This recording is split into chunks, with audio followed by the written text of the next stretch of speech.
আপনারা যারা মেসির ৮টা ব্যালন ডিওর দেখে রোনালদোকে নিয়ে ট্রল করেন, তারা একটু ঠান্ডা মাথায় চিন্তা করে দেখুন মেসির ওই অর্জনের পেছনে নেইমার, সুয়ারেজ আর জাভি ইনিয়েস্তাদের অবদান কতটুকু। ধরতে গেলে তো ওটা একটা মেশিনের মতো সেট করা টিমের সাফল্য। কিন্তু আমাদের CR7-এর যা কিছু আছে সব তার নিজের ঘাম ঝরানো অর্জন। আপনাদের কি মনে নেই ২০০৮ সালের কথা?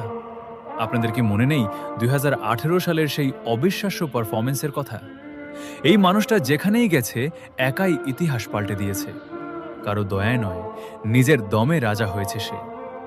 আচ্ছা, একবার ভেবে দেখেছেন, রোনালদো যদি নিজের দেশ পর্তুগালের মায়া ছেড়ে ব্রাজিল বা ফ্রান্সের মতো টিমে খেলতো, তবে হয়তো আজ ওর জার্সির পাশে আমরা ৩টে বা ৫টা বিশ্বকাপ জলজল করতে দেখতাম। কিন্তু এই মানুষটা নিজের দেশকে মন থেকে ভালোবাসে, তাই শত প্রতিকূলতার মাঝেও আজীবন নিজের দেশের পতাকাকে আগলে লড়াই করে গেছে।